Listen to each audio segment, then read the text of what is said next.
Hey, it's Edge Radio Australia. It is time for a particular show. I always forget the name of it. Thank goodness I've got you here, mate, because without it, without your incredible expertise, what's the name of the show today? Well, today, Marin, all about marketing. Marketing. Marketing, a mystery subject. I know. But hang on, what's the name of this show, though? Come on. Well, I will. Jeez. Wealth by Design. Absolutely. Of course.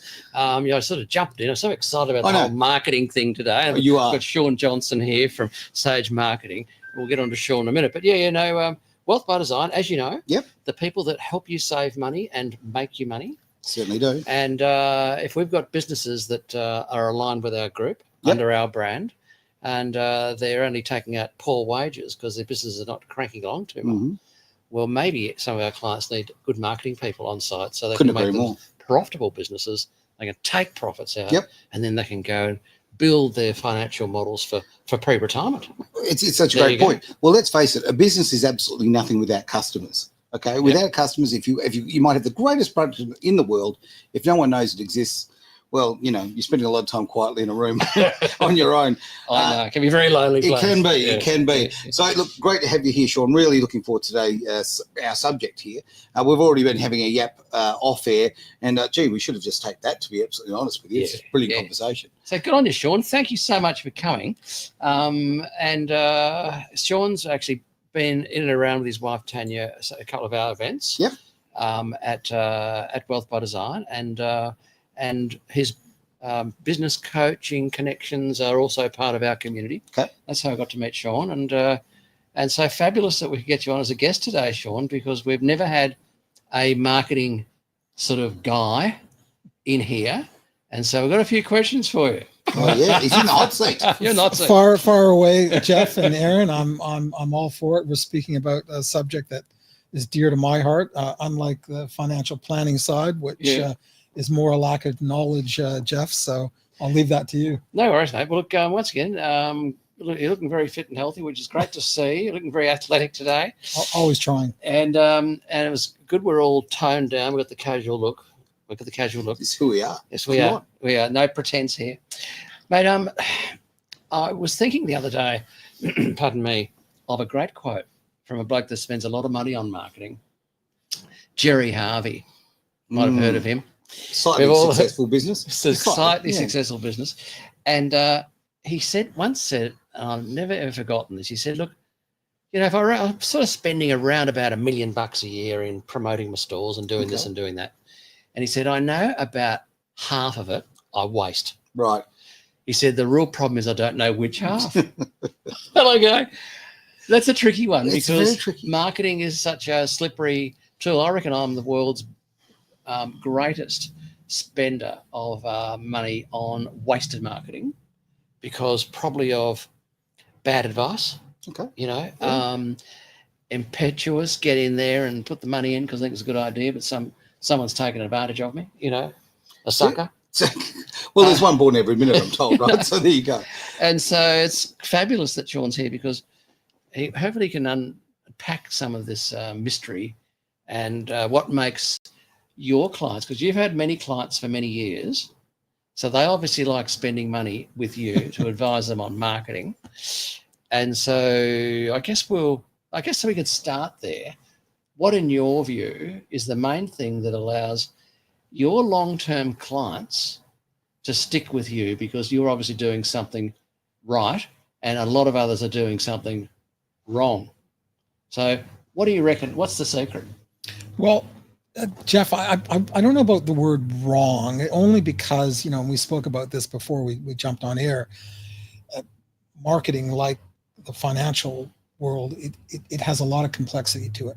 Yeah. However, the simple part of marketing is following a proven process. And I know it may sound a bit boring. It doesn't need to be, but that's really the essence of it. When I used to do a lot of workshops around Perth, and I used to start the workshop by asking the audience, can someone tell me what the secret to marketing is? And I'd always get a lot of glazed faces, and some people would go planning, or some people would go branding, and all these words would pop in, which they're all right. But the single issue with good marketing is keeping it simple and following a process. And unfortunately, that's not common practice. And this is where the problem starts to come in. It doesn't need to be complex or highly detailed. You just need to get a few things right, stick at it, rinse and repeat, stick at it, rinse and repeat. Okay. Consistency. Look at that. Absolutely. That's so important. Yeah, Absolutely. that makes sense to me. Because also, like a lot of things, there's a bit of science to it, right? And a bit of science to the financial world, a bit of science to what you do here, all this technical stuff, cameras and camera doesn't show all the bits over here. No, all the clever gear, and marketing. From what you're saying, there's also a bit of a science to marketing. You've got to have a system. Yeah. Okay. Is there a pattern with the type of industries that represent the clients that you work for, Sean, or is it a real mixed bag? It is a mixed bag. I've done a lot in the engineering sector, have done a lot and am doing a lot in the IT, SaaS, and MSP or managed support provider section. Okay. But I, for lack of a better word, I tend to go where the work is, because what I do, it's transferable. People say, oh no, my business is different. My industry is different. My sector is different. And yeah, there are differences, but it's a bit like sorry to put it so basic, but it's a bit like a nut and a bolt. They fit in, and you can spread it across any sector. And someone could drop me just about anywhere, and I could probably find a way through. I'm pretty confident I could do that. You've got to be versatile, don't you? In that game, different products, different businesses, different structures, different cultures is a big thing. Honestly, that's with marketing. So, be able to, you've got to be a nut for every bolt, so to speak, but you've also got to know the right size and the right tool for the job, I guess. The right tool for the job, absolutely, Aaron. Yeah. I just want to throw something forward. I'm a big believer in the psychology of sales, okay? And I'd be very interested in your opinion on this, because a lot of people do make it very much like, look, a lot of attitudes almost like building a hamburger. You've got to, okay, we have this and this part and this part and this part, which is very important. You've got to have the structure of it, as you've mentioned.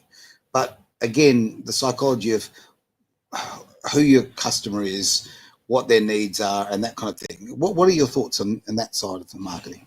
Well, that's a great question, Aaron, and let me be clear about sales and marketing. Yeah, two of them are symbiotic. They work you can't have one without the other. There's going to be a breakdown somewhere, and ultimately, if there's a breakdown, that's going to mean less sales, less revenue, less profit.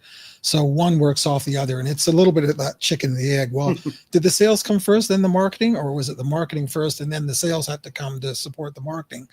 And it as I said, it's very symbiotic, and they both work off each other. And that's something that I love to incorporate in the work I do, because they both play such an important role. With marketing, you're informing, you're telling, you're letting people know what you're doing, the solutions you provide, what your product does, what your service does, all those sorts of things. And sales is when you're actually selling that to your customers or your clients. And the sales can feed off so much from the marketing, because they're bringing in that story, the information, the detail behind it, and delivering it in a way that can make the sale actually happen. Brilliant, absolutely well, sort of wrapped up, to be absolutely fair. Yeah. Well done, Sean. I'm left a bit jaws on the ground on that one. You pretty wrapped it up. I get asked strange questions about marketing, like, for argument's sake, from the point of view of everybody talks about the two fundamentals of marketing, okay, whether it's branding or call to action, okay, the two great buzz terms of marketing. But I think they're based in the science of it. People ask me, why do companies like Coca-Cola still market when you've got such a massive market? Why do they feel they need to keep advertising? What are your thoughts there? Well, they've built up such an enormous brand equity, and what I mean by brand equity is everyone knows them. Coca-Cola. I can't even remember the last touch points of countries they're in around the world, but everyone knows that brand. Yeah. And Nike would be the same. And, you know, these other brands that have crept in now, like Facebook and Instagram, and, you know, you can just go down the list of these big companies, and they want to stay front of mind. Yes. And that doesn't matter how big or small you are.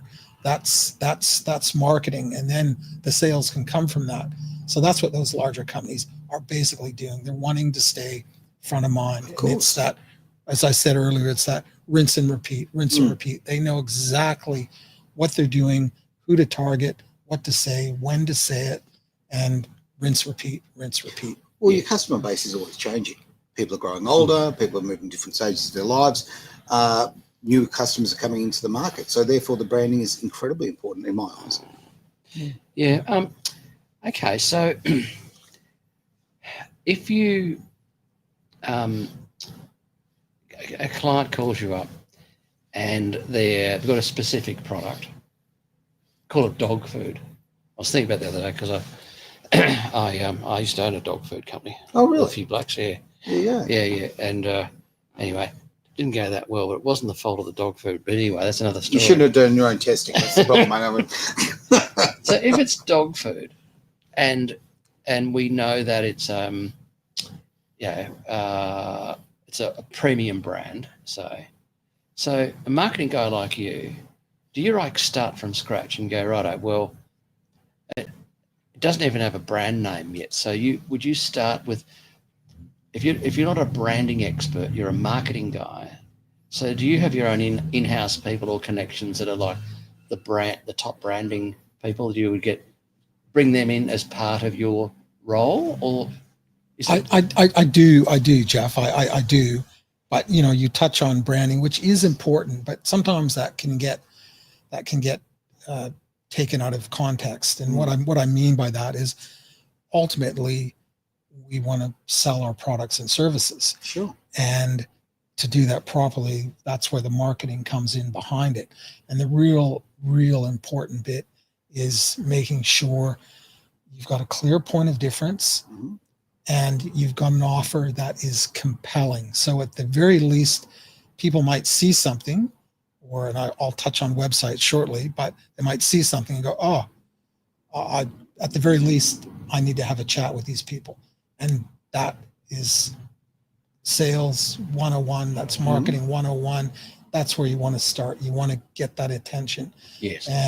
But speaking in a way that is speaking directly to your target audience. So knowing who you're selling to, who you're marketing to, is, as Aaron was pointing out, is so important. So critical. That will tailor how you go about it, how much SEO, how important your website is, whether you do direct mailing, blah, blah, blah, blah. Oh, it's so true. Yeah. I mean, sort of my past, working for sort of larger radio stations in Western Australia, if I can say, they throw out this big net, which is great. You know, you can go, look at the numbers.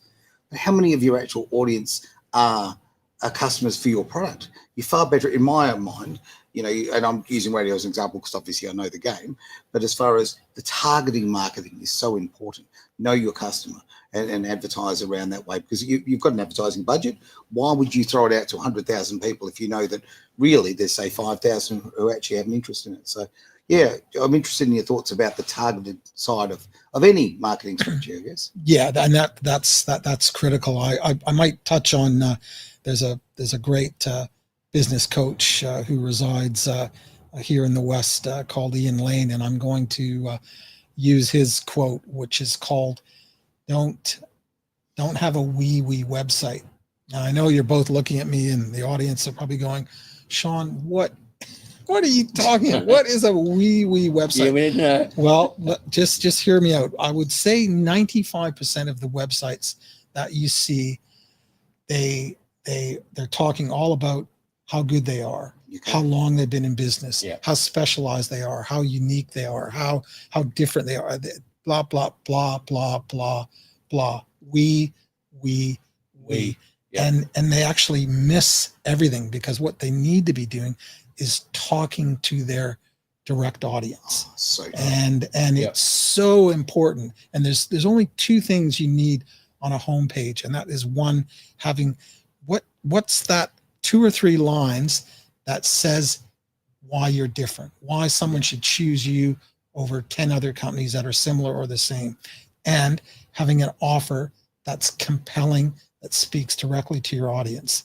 And if you have just those 2 things, you can transform your business, because most businesses don't do that. I found pressure in business, which I didn't expect, as far as the website point of view.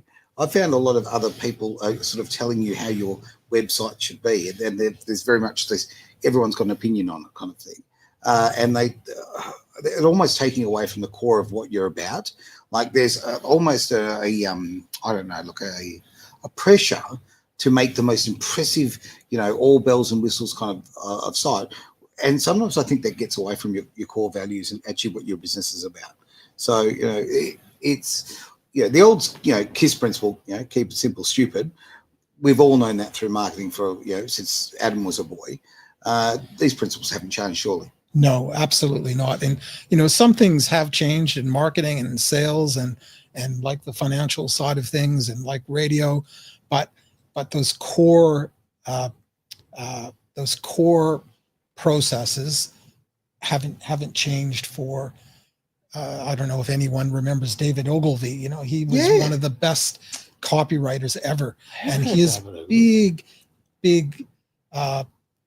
he was so good with his copy. He would draw people in by his stories, which would bring people in, get people interested, and he was a magician at doing that. Yeah, that hasn't changed. Yeah, now the name's extremely familiar, and please tell me if I'm wrong.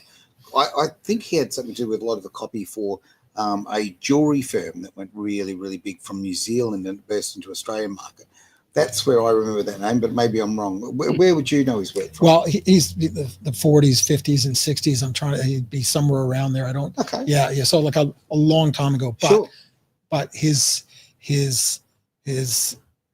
processes are still valid today. No 2 ways about it. And a lot of marketing has changed, and a lot of sales has changed, but some of those core processes haven't changed. And that's a good thing, I think, for any business owner or anyone wanting to sell their product or service. It doesn't need to be complicated. So I thank you so much for that. A lot of people have been saying to me lately too about as far as copywriting. Now, I consider copywriting to be quite a skill. Okay, might be because I am one. I might be a little bit biased. You might be a bit good at it. A little bit. But people are going, why don't you use AI, save time, whatever. Now, I am dead against that. Not against AI and the benefits it can bring to a lot of businesses, because they clearly are. But again, AI is artificial. And if you're trying to actually, you're trying to connect with a human being. And I think you should use a human experience to connect with a human being. Yeah, I couldn't agree more, Aaron. And I think people need to be really, really careful on how they use AI. I use it every day. Yep. But nothing ever gets copied and pasted. It can't happen for the reasons you just identified. You need to speak with an authentic voice, and that can only come through the human touch. Yes. And that's how and good copywriting is so. It is an art form. It can transform what you're doing, using the right words and putting it together in the right style, the right tone. Huge. If you're a good copywriter, you've got you should become good friends with Jeff Bowman, because you're both going to make a lot of money. Well, there's a good trick. Actually, while we're talking about the human element, and I'm so sorry to cut you short, my friend. No. Yeah, you know me. I could talk underwater. But I've seen some questions coming up, and I really a comment that I wanted to bring up that Lisa has asked the question. Well, she's put, I would love to know what Sean loves most about his work. I like that question. That's a great. I love the people and the businesses I get to work with. It's still something. I've had my business for 20 years. It's still something I get enormous gratification from. And of course, like all of us, we need to make a dollar and keep the business going. But without those individuals and their businesses, and particularly seeing their businesses grow and excel. That still to this day. It's rewarding, right? Yeah, absolutely. Yeah. Yeah, it's confirmation of all your good work, isn't it, really? Yeah, and you want to see people succeed, don't you? Yeah. You just do. I think that's a natural, speaking of human again, Aaron, that's a human inclination. We want people to succeed. Yeah, right. Yeah. Well, it makes us the dominant species on the planet, really, doesn't it? As long as we can hold that role. Sometimes I think we're losing control. We don't want to be taken over. We want to remain dominant. Oh, so true. Oh, God. So, Sean, can you take us through the basic process if someone comes to you and says, Sean, you're on my list, you've been recommended by the guys at Wealth by Design because they're just setting up a brand new company, they're going to launch a product. What's your first sort of touch point when I introduce a client to you?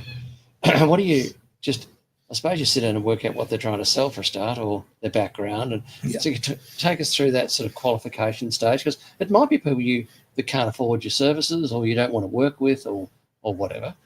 You might not like the product. You might have your own view on the product. So how do you sort of break all that down and decide whether you want to work with someone or how you get working with people? Right.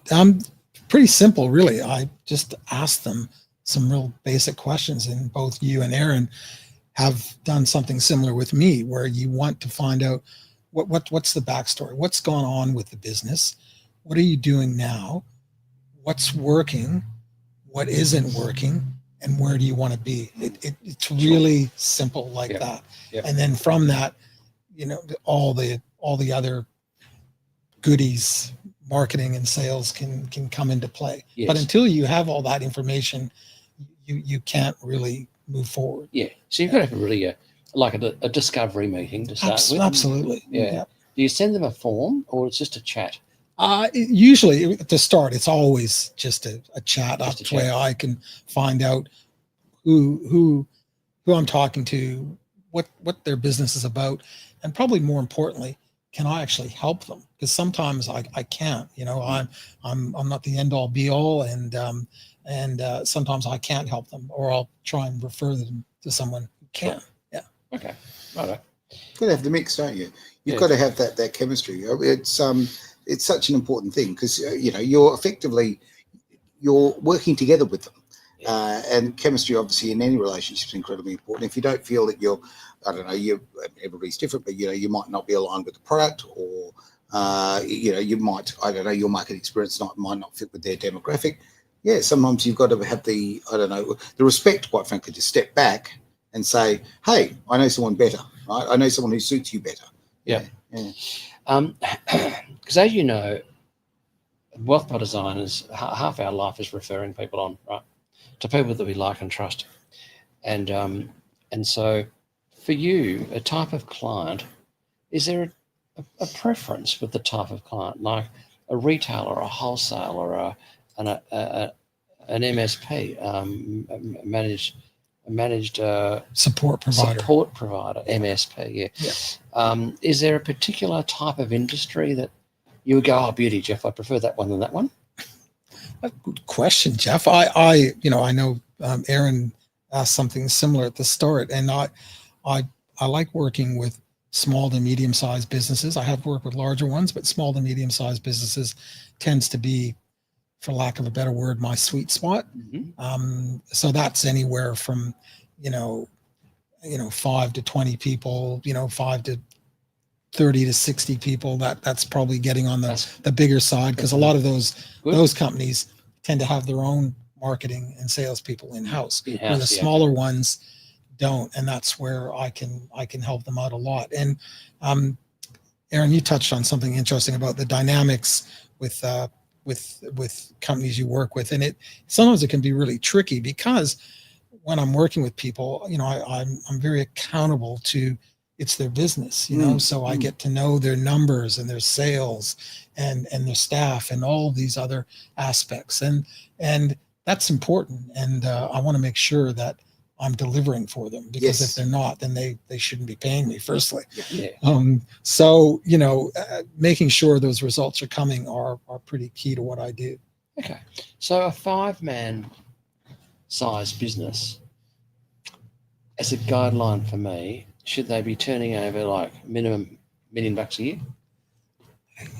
Uh, A rough idea of the. you- Just about employees. you and probably turnover. hope so. You probably Yeah. hope so, Jeff. Because they've got to afford you at the end of the day, and they've got to need a proper marketing person because they might have spent the 3 or 4 years developing the business to a point where they're ready for someone like you. Yeah. So for us that are specialised in referring people, it's probably 700 to $1 million plus. ish. Yeah. To start for starters before I'd bother referring them to. Yeah, absolutely. Yeah, cool. Yeah. Right. Because they've got to be able to pay themselves. That's and, right. Yeah. feed the family and all Yeah. those sorts It's of got to be things. developed to a point. Yeah. To me, the price is obviously you need to be able to afford the price. Yeah. But it's the value. Yeah. Okay. You're going to figure those numbers if you're building your business, hands over foot, right? I did an advertising campaign, I don't know, probably half a dozen years ago for a particular company here in Perth, right? And it was a call to action, boom, boom, boom, something they needed, something very unusual. I put it together. And the real world changes, they literally found that the campaign upped their sales by 18%. That's not a small amount, right? That's worked very, very well because of the style of being different, but standing out. Now, what I'm kind of getting at is that at that time, that company was going, okay, we've got to, can we afford it? Well, ultimately, yes, of course you can. If you've got a lift like that, a rise in turnover and profit that way, because they can see the value in it. But you've got to be accountable, and you've got to create that value. Yeah. Interesting. Okay. So a mystery for me is this whole Google Ads and SEO world.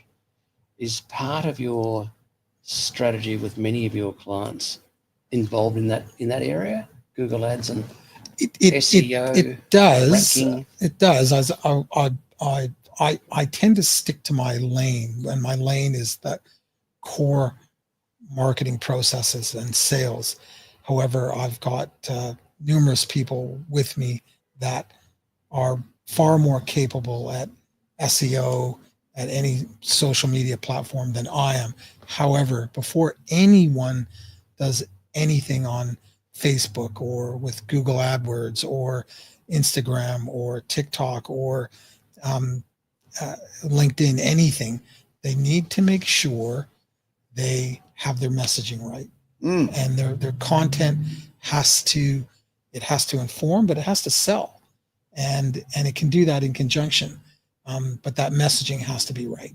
It has to be right. That's so It's a important. foundation. Yeah, absolutely, Yeah. Aaron. And if you don't have that messaging right, then you could be wasting all kinds of money and time. Yeah. Interesting. Time's such an issue when it comes to business. Let's face it. Yeah. It really is. All right. So sticking to your lane, the key areas that constitute that statement. Can you explain those? I can, and I touched on it earlier about when I talked about websites and the homepage. They're to simplify your marketing, and anyone can do this, and I do this with every client I work with. Is one, you've got to know what makes you different. So if you lined up 10 businesses that do exactly what you do or very similar, what makes you different? And you need to, if it has anything to do with how long you've been in business, how good you think you are, any accolades, any expertise that has anything to do with that, you need to cross it off. That's not where I'm talking about. Something much deeper. And this point of difference it can be as little as 2 or 3 words. We see it from Nike and Just Do It, which is amazing. So clean. A great company, I think about 30 years ago, had the great line, "Good, better, Bosch." I don't know if anyone remembers that. Just brilliant. But it says nothing about who they are, but it says everything about what they do, how they deliver. Well, in that statement, okay, good, better, Bosch. It's saying, okay, you know what? You can buy that. Mm-hmm. You can buy that. It's a bit better, or you can have the best. Yeah. So clean. I love it. Yeah. And Nike, Just Do It. That is it's still a great. And I must say, I do love that side of working with businesses to develop that point of difference, because sometimes it could come quick and sometimes it does take a bit of extraction, but working on that and getting that point of difference is so key.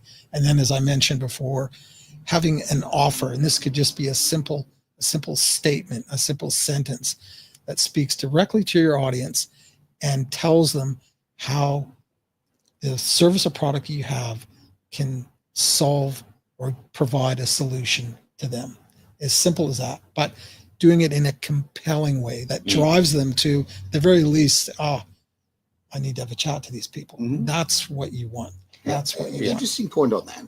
In the wonderful world of advertising and certainly copywriting and the like, there's great rules about never ask a question, right? Which I've never understood.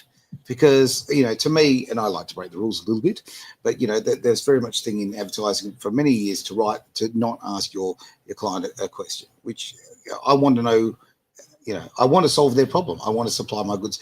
Ultimately, it is about them. Okay, this is about painting a picture of how much better their life is going to be using the product that I have to sell them, right? So how do you feel about that, asking a question in advertising? I think you can do it, Aaron. I think it comes down to and I've worked with and seen work by some simply almost magician-like copywriters. These people are extraordinary in how they can wordsmith, and you can have an offer that's compelling, that asks the question, as long as it's done in a way that it draws some interest, because that's the essence of good marketing. You want to create that level of interest. So fundamentally, you want to create interest and you want to show that you're different. Yeah, these two things. And ultimately, you can solve their problem. And when you say problem, well, it's not always a problem, obviously. Sometimes it's just a good old-fashioned want, a good old-fashioned desire. Yeah, absolutely. Yeah. And it's tricky these days because, we live in most sectors, most industries around the world, it's hyper competitive. So having that point of difference, that should be your first stop. You need to be able to say very clearly what makes you different. Okay. Yeah. I like that. Yeah. All right. Well, we've come to the end of the show. Well, I know we've flown through. I got already. I know. 500 more questions. We can keep going. I'm fine. If you can fire a couple more out. Go for it. Go for it, mate. Absolutely. We've got so many questions. This is a fascinating subject. Yeah, we can get Sean back another day. We definitely and line him up with another barrage of questions. Why not? No, look, I think the strategy really is for us in referring work on would be to probably we might even design another funnel on our Wealth by Design website. But we'd get an idea from you on that. Like for finance, people come in and go, I want a car, this is my budget, They press a button, put all their details in, and it comes through to us. And then it's a qualified lead that we send off to our finance brokers. That's how we do that bit. For marketing, it more is encouraging people to want to phone us, I think. And then we'd probably just send them to your website and go and have a look at Sean's website, but I'm going to do an email introduction or maybe a Zoom introduction over the phone so that we can have a bit of a three-way chat, and then bingo, you're away with Sean sort of thing, because we're always looking at how the hell we can evaluate our own platform by having more happy businesses doing business with our community, because we've got ours up to about 5,000. Oh, that's fantastic. And so that's sort of, unless you've got other ideas on how we should introduce our prospects to you. I'm fine with that, Jeff. To be honest with you, there's any number of ways you can do something, but you mentioned this lead generation, which has become, Aaron mentioned before about these buzzwords, and lead generation is certainly one of them. But it's really important to know that when you do have a lead, a contact that comes in to your organization, that you follow through. So important. In fact, I can't say how important that is, because I think Sabri Subi of the company King Kong. I don't know if anyone's heard of him in Sydney. He's now on Shark, Yes. Shark is Tank. going He's hard. but this guy can sell like very few people I've come across. He is right at the top of his game, and I think he was saying that you need 7 to 12 touch points before you make a sale these days. So what's happened with the sales process is people want sales quicker, but sometimes you need to slow it down a bit and take longer to and Jeff touched on it before about creating this know, like, and trust. So important.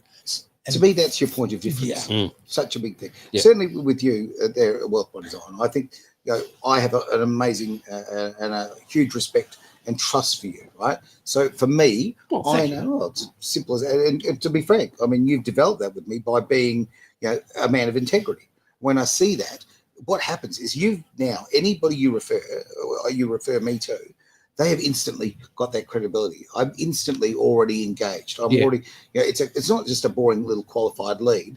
They have literally by association got a lot of that credibility as well. And I think it's qualified endorsement. Yeah, so much. And I think it's a really important thing. And with the King Kong example, I mean, he is amazing. I'm blown away.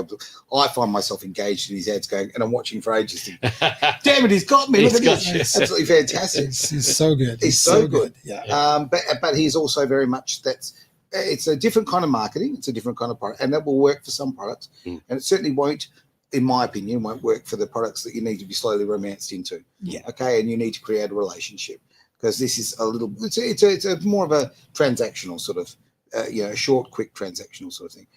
But amazing stuff. But I think, that's probably another insight of how many different types of marketing is and why, like people like Sean have got the expertise is so important. Why go out and try and try things and try and fail? Why not shortcut it? Go straight for the expertise. Go to someone who's been doing it. Dead right. And save yourself the time, the tears, and the pain. Dead right. Rock and roll. Beautiful. Rock and roll. Well, thank you so much, Sean, for making yourself available. Jeff, Aaron, today. it's been a pleasure being here today and speaking about the subject I love. We can see there's a bit of passion there, so no, thank you for that. Well, thank you for all our watchers, listeners, and everybody around the world who's been part of this. Of course, don't forget, we do replay the show here on edgeradioaustralia.com. So if you just want to listen, I don't know, you're on the train, you're doing your thing, wherever you happen to be, in the car, edgeradioaustralia.com, press the old play button, and away you go. You can listen to the shows. But of course, this is out in the never, never. This is out on, obviously all your different platforms. There's a big bunch of them, so I won't even go through them. So if you like them, hey, if you like what you've seen and heard, have a little like, a little share, and if you've gained something from that, that is absolutely fantastic. I would also encourage people to put comments in because obviously you can see them afterwards, and it's always nice to sort of go back and have a better look. But otherwise, thank you, gents, and thank you for being part of Wealth by Design here on Edge Radio Australia. Thank you, Aaron. Thank you.